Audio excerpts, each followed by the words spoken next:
आप सभी को मेरा नमस्कार। मैं प्रवीण सोनी पीजीटी भर्ती को लेकर एक बार फिर से आप सबके साथ रूबरू हूँ, क्योंकि कुछ अभ्यर्थी ये जानना चाहते हैं कि सर जो कोर्ट केस इस भर्ती के अगेंस्ट हुए हैं, क्या 50% विद नेगेटिव मार्क्स उनका कारण है या कुछ किसी और आधार पर वो कोर्ट केस फाइल किए गए हैं। और साथ ही 11 मई जो कोर्ट ने इस केस की अर्ली हियरिंग डेट दी है, इस दिन एचपीएससी का पलड़ा भारी है या फिर अभ्यर्थी इस दिन जीत जाएंगे। तो तमाम इससे रिलेटेड जितनी भी बातें हैं, जो भी फैक्ट्स हैं, जो भी कयास और जो भी संभावनाएं लगाई जा सकती हैं, उनके साथ मैं विस्तृत रूप से आपसे चर्चा करूंगा। साथ ही आपसे एक रिक्वेस्ट करूंगा कि मेरी इस वीडियो के साथ आप अंत तक जरूर बने रहें। तो सबसे पहले मैं अभ्यर्थियों को ये बताना चाहूँगा, इस पर अभी तक 3 कोर्ट केस फाइल किए जा चुके हैं और 3 कोर्ट केस में 50% विद नेगेटिव मार्किंग का कहीं जिक्र तक नहीं है, यानी कि 50% विद नेगेटिव मार्किंग पर कोई भी कोर्ट केस इस भर्ती के अगेंस्ट अभी तक नहीं किया गया है। तो फिर आखिर कोर्ट केस का आधार क्या हुआ है, इसके लिए हमें तीनों केसों को जानना पड़ेगा। जो सबसे पहले इसमें कोर्ट केस हुआ था वो हुआ था भारती एंड अदर्स के नाम से, और 4 सब्जेक्ट्स के ये बच्चे थे। उन 4 सब्जेक्ट्स में physical education, fine art, music और पॉलिटिकल साइंस वाले बच्चे थे। और उन अभ्यर्थियों ने कोर्ट के अंदर ये केस किया था कि एचपीएससी ने जो एडवर्टाइजमेंट पीजीटी की है उसमें 6 नंबर एक पॉइंट है, और उसमें ये लिखा गया है कि यदि किसी पोस्ट के अगेंस्ट मैक्सिमम एप्लीकेशन फॉर्म आते हैं तो एचपीएससी कुछ 7 तरीके अपना सकता है इंटरव्यू के लिए शॉर्ट लिस्ट करने के लिए अभ्यर्थियों को। तो वो 7 पॉइंट्स जो थे उनमें से एक परसेंटेज का भी था, एक हायर एजुकेशन का भी था और एक था by holding a recruitment test.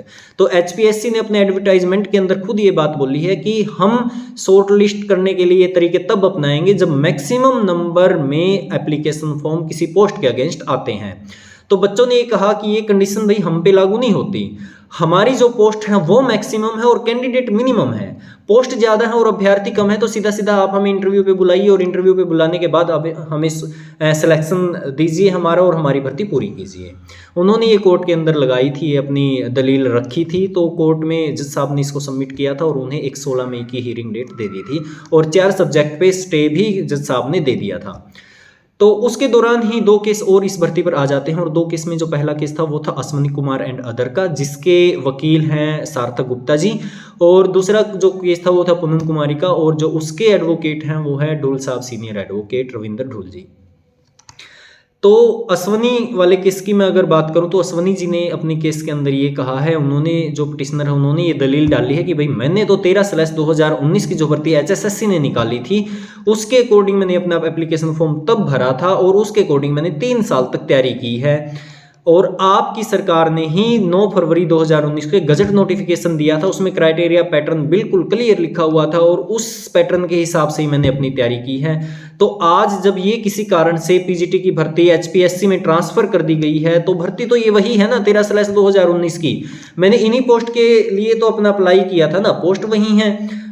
और इनके लिए जब मैंने अप्लाई किया था तो तब रूल कुछ और थे और अब आज आपने रूल पूरी तरह से इसके चेंज कर दिए गए हैं। तो मैं उसी हिसाब से अपना एग्जाम देना चाहता हूं जिस हिसाब से आपने 13/2019 में मेरा फॉर्म भरवाया था। उन्होंने एक साहू वर्सेस अदर्स का कोई केस था उसका हवाला देते हुए कहा है कि rule can not be changed after game has started, कि रूल चेंज नहीं किए जा सकते जब गेम बीच में आ चुका हो। आपने अगर रूल चेंज करने थे तो स्टार्टिंग में 13/2019 में ही करते। अब आप जब बीच में आ चुके 3 साल 4 साल लंबी ये भर्ती हो गई थी, अब आप इसके रूल चेंज कर रहे हो तो ये बिल्कुल भी मान्य नहीं है। आपको उसी पैटर्न के हिसाब से मेरा एग्जाम लेना पड़ेगा। और जो ये 50% और नेगेटिव की बातें जो आ रही है, मैं इसमें स्पष्ट करना चाहूंगा कि एचएसएससी ने जो पैटर्न दिया था उसमें 50% नहीं थी और ना ही कोई नेगेटिव मार्किंग की कोई कंडीशन रखी गई थी। तो अश्वनी जी ने अपनी दलील में ये कहा है कि भाई पैटर्न ऑब्जेक्टिव होना चाहिए, और जो ऑब्जेक्टिव कौन सा होना चाहिए, जो 13/2019 में उनके सामने जो हरियाणा गवर्नमेंट ने दिखाया था। तो एक दूसरा केस था पूनम कुमारी का। उन्होंने ये कहा अपने केस में कि भाई ये भर्ती निकली है 19 नवंबर 2022 को, एचपीएससी ने पीजीटी की भर्ती को एडवर्टाइजमेंट किया है। 14 दिसंबर को उन्होंने एक एचपीएससी ने एक नोटिस जारी किया था, उसमें उन्होंने कहा था कि 100 क्वेश्चन आएंगे आपके सब्जेक्ट स्पेसिफिक से और 50 जो क्वेश्चन हैं वो आएंगे आपके कॉमन से, जिसमें पेडागोजी, हरियाणा जी के मैथ, रीजनिंग, हिंदी, इंग्लिश आदि शामिल थे। तो इस हिसाब से 87.5 का एक पेपर होगा और 12.5 का इंटरव्यू होगा और उसके बाद ये सिलेक्शन का जो ये है ये क्राइटेरिया रहेगा। तो उन्होंने कहा कि मैंने 14 दिसंबर को ये देख करके 27 या 28 दिसंबर को अपना एप्लीकेशन फॉर्म सबमिट करवाया था और HPSC ने मेरे फॉर्म को मान भी लिया, मेरी फीस भी कट गई और 3 महीने जब मैंने इस पैटर्न की तैयारी की तो फिर जाके HPSC मार्च के अंदर इस पैटर्न को ऑब्जेक्टिव से सब्जेक्टिव बना देती है। तो उन्होंने कहा मैंने जो फॉर्म भरा है वो मैंने उस टाइम के रूल के हिसाब से भरा जो आपने मेरे को दिखाए थे, तो अब आप उन्हीं को कंटिन्यू कीजिए, उसी हिसाब से मेरा एग्जाम लीजिए।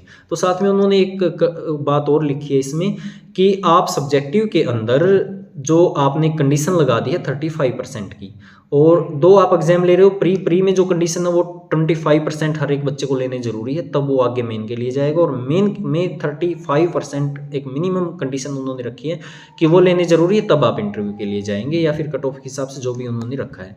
तो उन्होंने ये कहा है कि इसमें किसी को भी रिजर्वेशन नहीं दिया गया, ना SC को कोई रिजर्वेशन, ना BC को कोई रिजर्वेशन है। 30% सबके लिए, 25 सबके लिए है।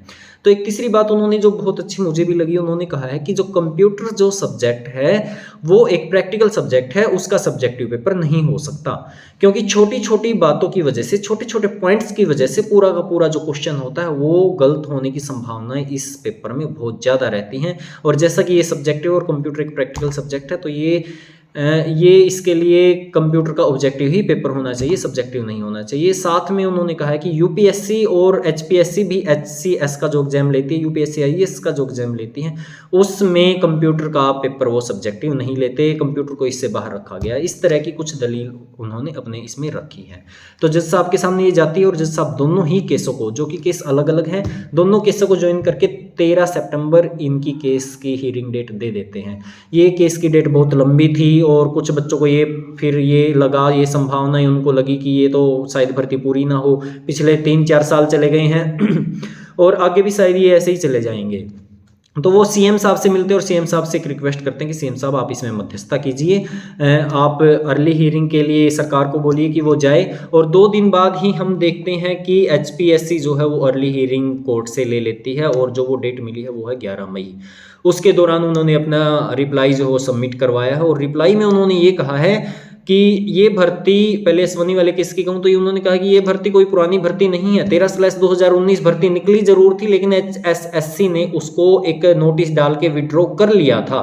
ये भर्ती एक नई भर्ती है, न्यू रिक्विजिशन है, और न्यू रिक्विजिशन के हिसाब से हम अपने क्राइटेरिया भी बना सकते हैं, अपना पैटर्न भी बना सकते हैं। और जब ये एक नई रिक्रूटमेंट है तो रूल हम निर्धारित कर सकते हैं, हमें ये अथॉरिटी है, तो हमने उसके हिसाब से इस भर्ती को नए रूप से निकाला है। ये कोई पुरानी भर्ती के इसके साथ जोड़ने की कोई बात नहीं है। दूसरा उन्होंने ये कहा है कि बेरोजगारी बहुत बढ़ चुकी है और बच्चों को अध्यापक चाहिए हैं। बच्चे जो स्कूलों में पढ़ रहे हैं उनके लिए अध्यापकों की कमी है और हजारों युवाओं का करियर इस भर्ती से जुड़ा हुआ है। तो हमें कोर्ट को उन्होंने एक रिक्वेस्ट की है कि कोर्ट उनको ये अवसर दे ताकि वो इस भर्ती को जल्द से जल्द पूरा करवा सकें।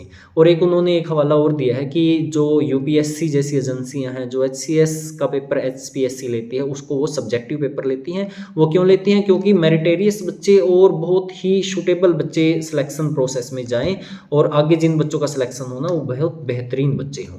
ये इस तरह की उन्होंने कुछ दलीलें दी हैं।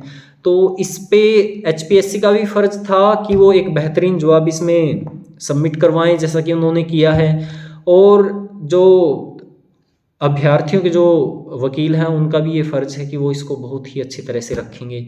तो दोनों पक्षों की बातों को जज साहब सुनेंगे और एक बड़े ही निष्पक्षता से, मेरा ये पर्सनली एक विश्वास है कोर्ट के ऊपर कि दोनों पक्षों को सुन करके जो भी सही होगा, जो भी इसका डिसीजन, वो जज साहब जरूर देंगे।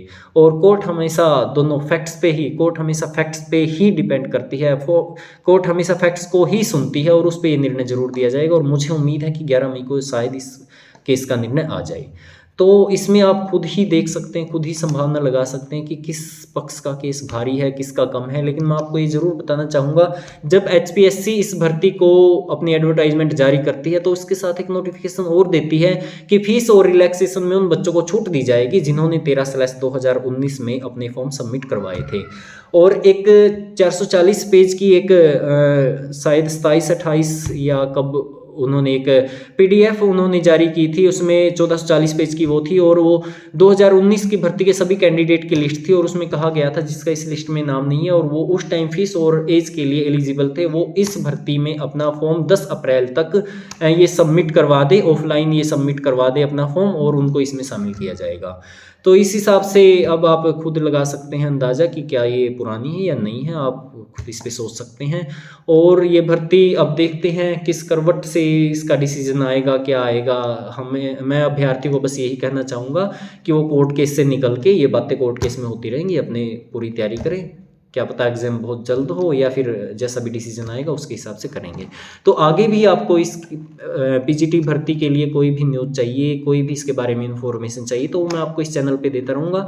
तो एक रिक्वेस्ट ये भी है आपसे कि आप मेरे चैनल को सब्सक्राइब करें, और रिक्वेस्ट ये भी है कि आपकी क्या राय है इस भर्ती के बारे में, इस कोर्ट केस के बारे में।